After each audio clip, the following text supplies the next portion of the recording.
Hello everyone, welcome to the final video for the mini zipper pouch. In this video, I'm going to show you how to sew the body. So we've already done our two sides and our two top stitches. If I unzip it, you should still have two separate pieces of fabric.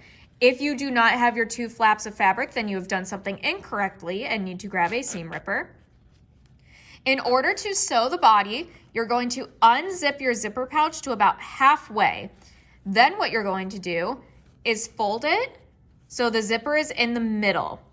Then you're going to pin these edges together, and we will be doing some pivoting today. You want to make sure that your fabric is as even as possible. I'm starting with this edge because that's where it looks like it's cut the most evenly. I'm going to add at least 1 or 2 sewing clips on each side.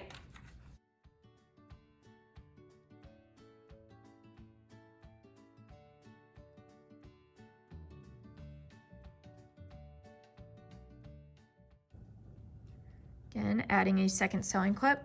And you'll see that a lot of my fabric here at the bottom is pretty uneven. That's okay, we're gonna end up trimming it off later.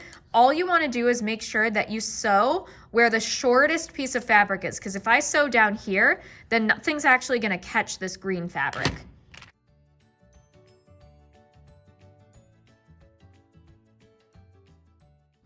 Now I'm going to show you how to sew the body. As you can see, when I put my fabric in the machine, it really doesn't matter what side I start on, but what you do want to make sure that you do is sew where the shortest edge of the fabric is, because again, if I only sew on the blue, then I'm going to have a hole in my zipper pouch. So I'm going to gently put this into the machine, making sure that my zipper is completely out of the way. So I start by putting it a little bit further back and then moving on up. Making sure I'm lining up my 1/4 inch seam allowance with the shortest edge of the fabric, which for me is the green fabric. And then I'm going to sew forward and then back stitch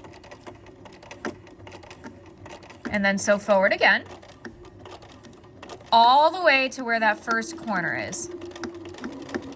I'm going to remove my sewing clips as I come to them.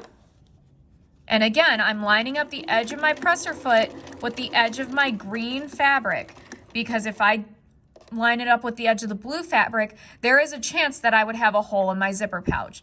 I'm also flipping this up to make sure that I have some room to make sure that I continue to sew the green piece of fabric.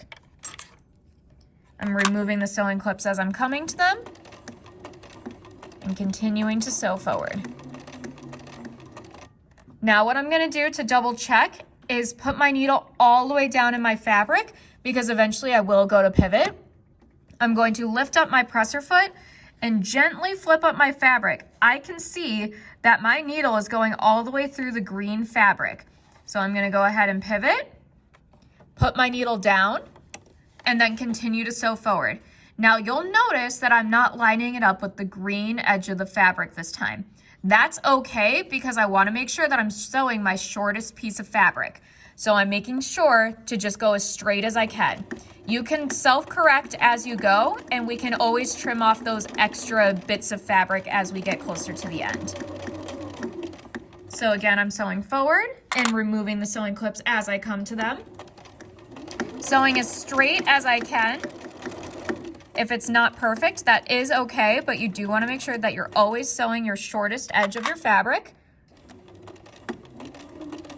And now that I'm coming close to the end, I'm going to put my needle all the way down in my fabric, lift up my presser foot, and see that I have a little bit more space to go. So I'm going to put my presser foot back down, sew forward maybe 1 more stitch or 2, since I'm so close.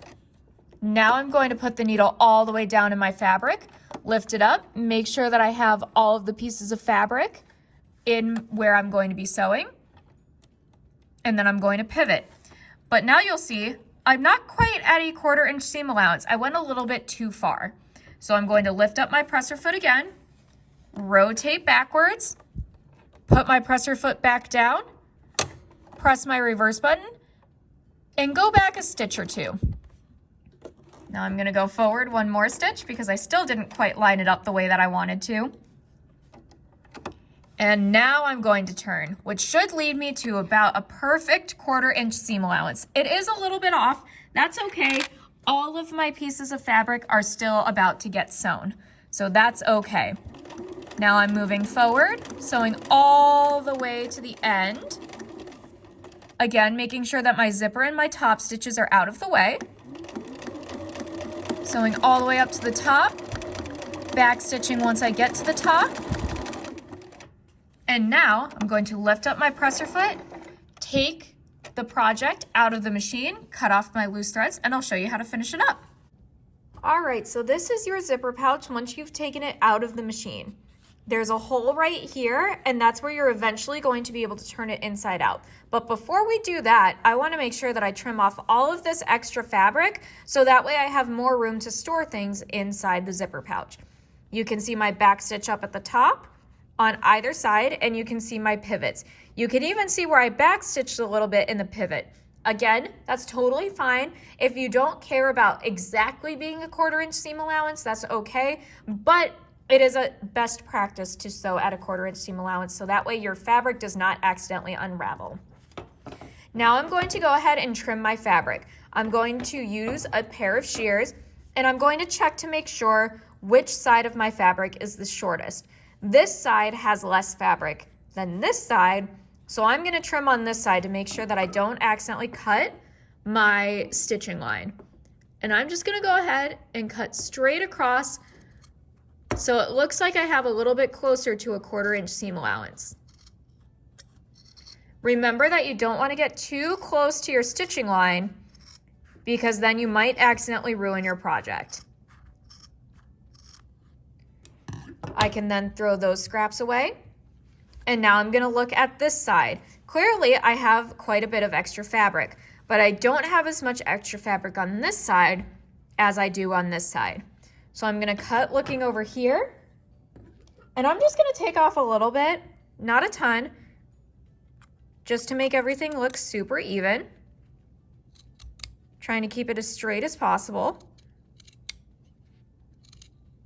Now, you can see as I get closer to my zipper, I do not want to cut my zipper because then the teeth fall off and you can no longer close your project. So I'm just going to trim the fabric right before the zipper. Just like that. And then I can throw these little scraps away. This is going to give you more room inside your zipper pouch without ruining your zipper. I'm going to do the same thing. Both of these sides are pretty evenly cut. I don't really think I need to trim these sides, but if you wanted them to be a little bit smaller, you could.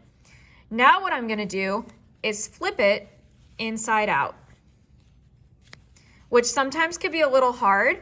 I didn't leave a big enough opening when I sewed my body. So what I'm going to do is use my zipper to open it just a little bit more. If you need help with this, let me know. I'm more than happy to help you.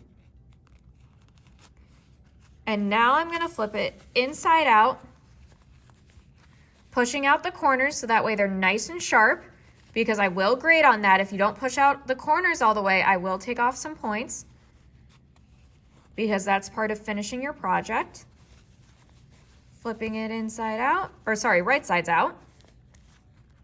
And this is your zipper pouch. If you wanted to tuck in your extra pieces of zipper, you are welcome to do so. Mine don't tuck in super nicely, and that's okay.